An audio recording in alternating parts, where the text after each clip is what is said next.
Amigos e amigas, canal do Xavier, e eu sou o Xavier. Gente, eu venho falar para vocês hoje da PL 4.188 de 2021. Esse projeto de lei, eu falei da PL, na verdade é do PL, que é um projeto de lei. Esse projeto de lei que que é da autoria do governo de Jair Bolsonaro, inclusive esse projeto de autoria do atual ministro da Energia, das Minas e Energia, que é o Adolfo Saxida, eu não sei como é que pronuncia esse sobrenome dele, Saxida, sei lá como é que pronuncia isso. Bom, mas de qualquer maneira é desse cidadão, porque ele integrava a equipe do Paulo Guedes, antes de ser nomeado ministro das Minas e Energia. Esse projeto está sendo muito elogiado pelos meios de jornalísticos voltados para as questões econômicas, né? Vamos fazer a coisa grosso modo, vamos fazer aqui uma tradução popular, porque essas questões são sempre complexas, os textos são complexos, a pessoa comum não tem muita capacidade de entender. Mas vamos falar a coisa aqui mais simples. A partir desse projeto de lei, ficam autorizados, são criadas umas instituições, de instituições privadas gestoras de garantia, as famosas IGGs, que na verdade são instituições ligadas aos bancos, né? Esse projeto é de muito interesse dos bancos, porque ele possibilita dos bancos, das financiadoras, das instituições que emprestam dinheiro, né? Esse projeto de lei ele vem satisfazer as demandas, né? Os interesses, não daqueles que pegam dinheiro emprestado, mas daqueles que emprestam dinheiro.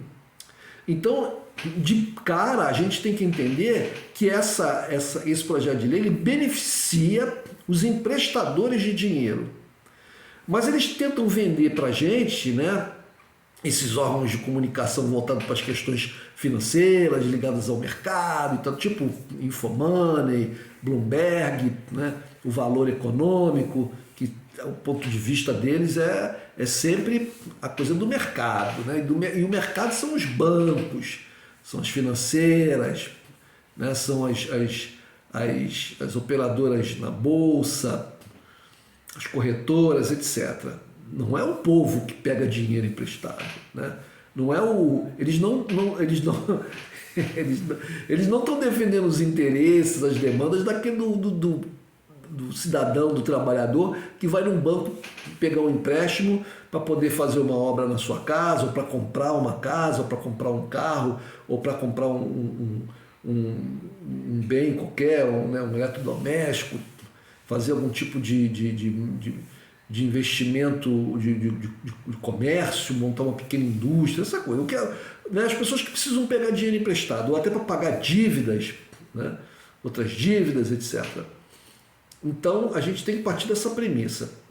O governo ele envia um projeto de lei, né, para o Congresso, para a Câmara dos Deputados, onde tem lá o Centrão, né, que está todo alinhado com o governo Bolsonaro, porque está recebendo rios de dinheiro, cargos, etc. E a maior parte do Congresso aprova. Eu estou lendo aqui que foram 260 votos favoráveis e 111 contrários. Olha, esses 111 votos aí são os votos da esquerda. Esses 111 votos são a esquerda, gente. É mais ou menos o número dos parlamentares de esquerda no Congresso Nacional. E alguns poucos que dissentam, que são até de direita, mas são contra o governo. Mas é mais ou menos o número dos parlamentares de esquerda. E aí você somando aí o PT, o PSB, o PSOL, a Rede, né, o PCdoB, alguns do PDT, porque talvez outros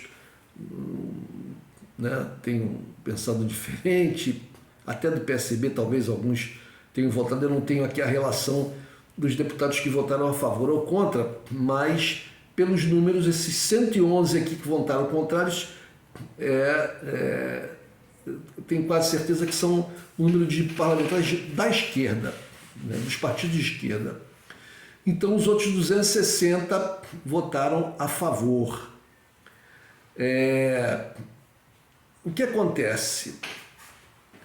As pessoas agora vai ficar igual, é mais ou menos como acontece nos Estados Unidos, que a gente inclusive vê, existem documentários muito interessantes sobre isso, as pessoas perderam as suas casas para pagar dívida. Eles vão pregar para você o seguinte: olha, agora você vai poder pegar empréstimos, fazer financiamentos e tal, utilizando a sua casa, né, como uma espécie de uma hipoteca. Você vai dar a sua casa como garantia de pagamento de dívidas. E digamos que você tem um imóvel que valha, sei lá, vamos botar um imóvel barato aí que valha R$200 mil, correto? E você quer comprar um carro usado que é vendido numa revenda de carros usados, mas que é financiado esse carro. O valor do carro é R$30 mil. E você também queira comprar materiais de construção, por exemplo, para fazer uma pequena obra na sua casa, para aumentar a sua casa, né, sei lá, alguma coisa assim, ou um terreno que você tem, você quer construir. Então você quer comprar materiais de construção, e existe um financiamento que é dado também por uma financeira qualquer para você parcelar aquele valor, porque você não tem dinheiro, né, para você comprar o material necessário. Então você vai lá e pega um empréstimo, é isso, né? Quando você compra numa loja uma máquina de lavar, por exemplo, um ar-condicionado, um micro-ondas, e o valor daquele eletrodoméstico é parcelado em tantas prestações, na verdade, a loja, ela mesma tem uma financeira, ou ela trabalha com uma financeira que não faz parte do grupo da loja, e que essa financeira paga a loja e empresta para você o dinheiro para você pagar a loja no valor do tecido que você está comprando, no preço à vista, né? E você vai pagar essa financeira aquele valor aumentado, acrescido de juros, por um prazo mais longo. A loja recebe um valor. Você chegou lá vou botar um nome fantasia aqui, na Super Eletrodomésticos, né? Uma loja chamada Super Eletrodomésticos, e você quer comprar uma TV de plasma de 50 polegadas, né?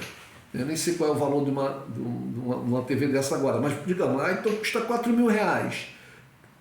E você não tem os R$4 mil, mas ela fala, está lá a propaganda na loja. Não, compre em 15 parcelas de 400.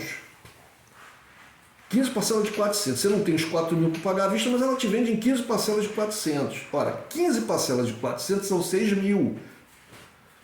Você vai pagar em 1 ano e 3 meses, você vai pagar aquela TV à vista e mais a metade dela. Mas você não paga isso para a loja, você paga isso para a financeira. Quando você faz lá, no caso do carnê, aqueles antigos carnê, mas ainda tem, né? Quando você faz lá o crédito na loja, você vai pagar aquelas prestações, né, de R$400 para a financeira, porque a financeira transfere, ela dá o valor à vista para a loja, né? E você passa a dever a financeira, então ela vai te parcelar e vai te cobrar aqueles juros absurdos. Você vai pagar em 1 ano e 3 meses, você vai pagar uma televisão e mais a metade, né? Porque 400 vezes 15 vai dar R$6 mil, né? São mais de R$2 mil do que o preço da televisão, que era R$4 mil. Então ela tem o lucro dela, a financeira. Então, com esse modelo novo, aprovado por esse PL, foi aprovado no dia 1º pela Câmara dos Deputados, tem que ir para o Senado. Como o Bolsonaro também tem lá uma maioria lá de senadores, todos eles ligados ao Centrão e a maioria de direita, é quase certo que vai ser aprovado, até porque tem um lobby das financeiras, dos bancos, etc. Né? Vai ser aprovado. Isso é muito difícil que não seja. Pode haver aí alguma postergação, porque também nós estamos a 4 meses das eleições, pode acontecer alguma coisa que esse PL demore um pouco e por uma sorte aí, porque o Brasil também é um país às vezes que tem muita sorte em algumas coisas, né? O povo brasileiro, apesar do massacre constante, de vez em quando tem umas sortezinhas aí. Então pode acontecer de essa coisa se postergar e demorar um pouco de tempo, mas o vislumbre que a gente tem, a perspectiva é que seja aprovado no Senado. Então você vai poder utilizar aqueles 200 mil, voltando lá, você tem uma casa de 200 mil, você vai poder utilizar os mesmos 200 mil da tua casa para fazer um financiamento para o carro de 30 mil, para a televisão de plasma que você quer comprar de 4 mil reais, que vai voltar a passar a ser 6, para o material de construção que você quer comprar para fazer a obra lá no terreninho que você tem, e para outras coisas, até esse limite de 200 mil. O problema, gente, é que se você deixar de pagar um deles, ficar inadimplente, eles podem retirar esses objetos, eles podem retomar, ou melhor dizendo, eles podem tomar a sua casa, né, sem medida judicial, não tem processo na justiça, é por medida extrajudicial. A lei, esse projeto de lei, quer dizer, a lei, uma vez aprovada, ela vai garantir isso. A financeira, o banco, né, que vai te cobrar, vai cobrar você, vai cobrar o cidadão lá que está inadimplente, ela não vai ter que entrar na justiça para tomar a casa da pessoa para pagar a dívida. Que aí na justiça vem um processo judicial, né? Vai ser analisado pela corte que vai, né, pelo juiz, o processo, uma coisa que é lenta, que demora, tem que ser provado junto ao juízo lá de que a sua casa pode e deve ser retirada, né? Veja, a casa de uma pessoa. É por isso que nos Estados Unidos você tem tanta gente sem teto. Um país riquíssimo, né? Um país riquíssimo, com a população um padrão de vida alto, mas a coisa dos empréstimos é oferecido para as pessoas. É oferecido para as pessoas e as pessoas entram nesse esquema e vão se endividando.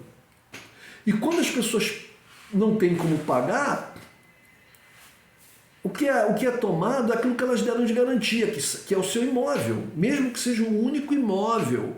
Mesmo que a pessoa more lá, o pai, a mãe, com 5 filhos pequenos. As pessoas são despejadas e o imóvel é tomado pela financeira que vai leiloar, vender o imóvel e pagar as dívidas. Se você dever uma dessas... O exemplo que eu dei, você comprou um carro, você comprou uma TV de plasma, você comprou material para fazer obra, sei lá mais o quê, num valor, num total de 200 mil.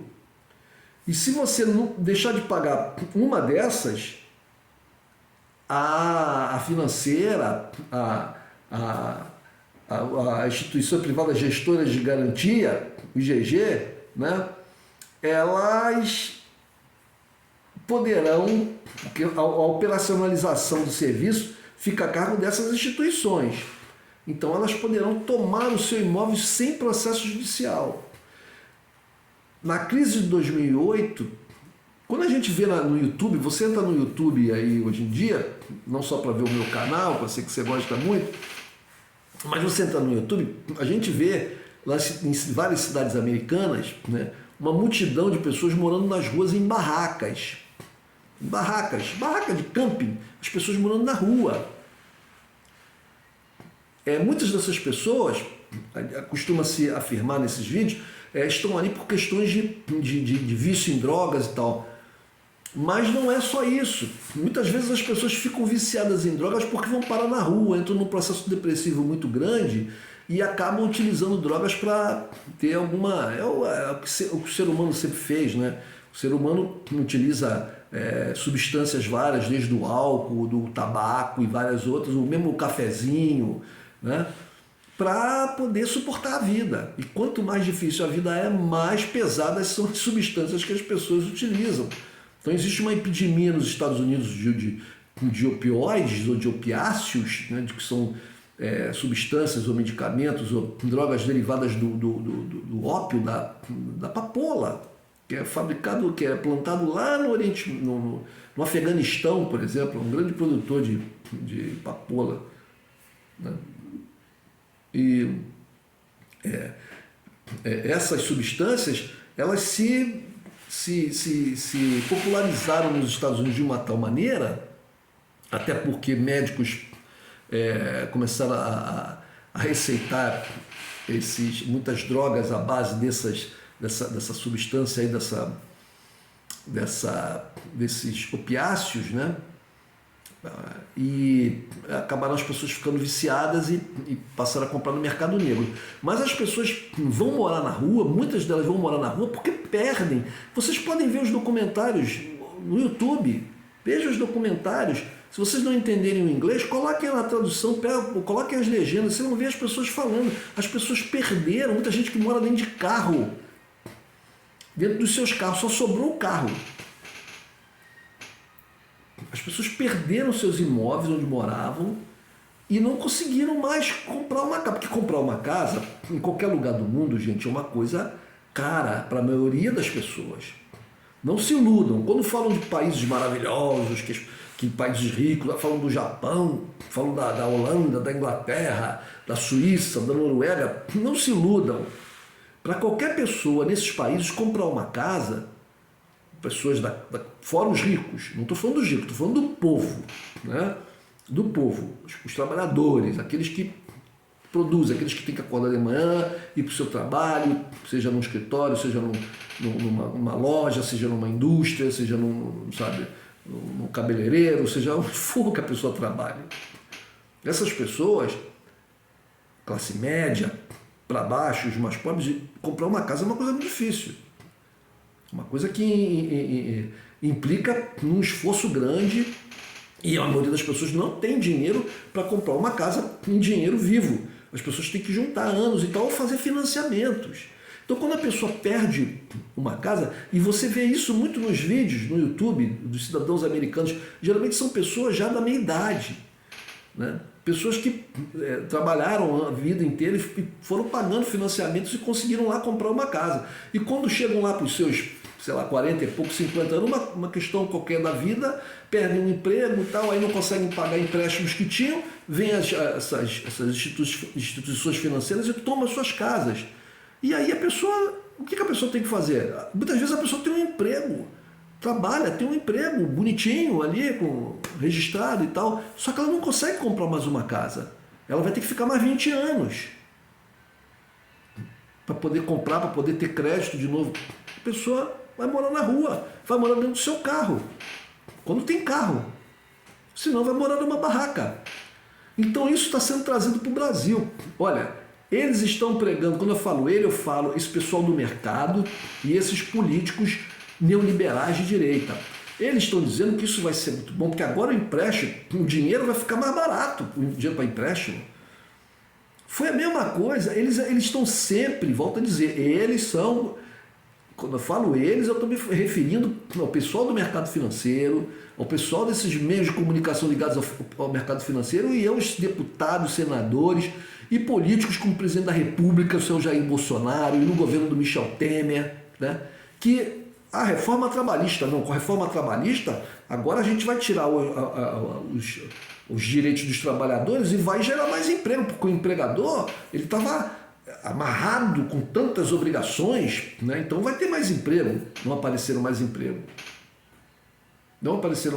A reforma previdenciária, não, com a reforma previdenciária que nós vamos fazer e tal, o Brasil vai se livrar, né, o governo, desses gastos excessivos, tudo vai melhorar, a economia vai melhorar, não melhorou em nada.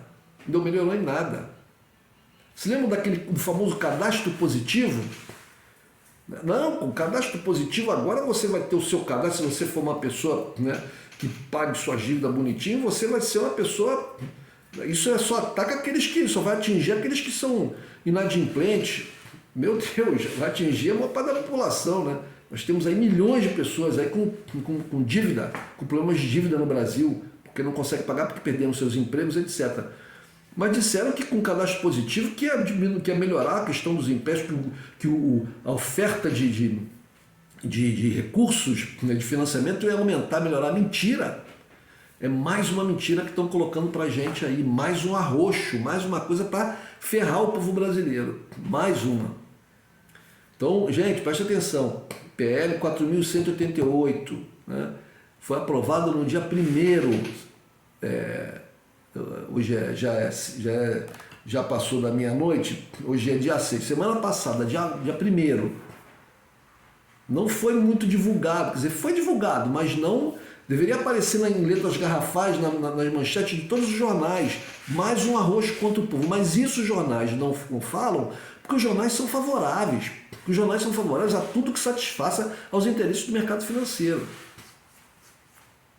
Os jornais, a grande mídia, os grandes portais da internet são favoráveis.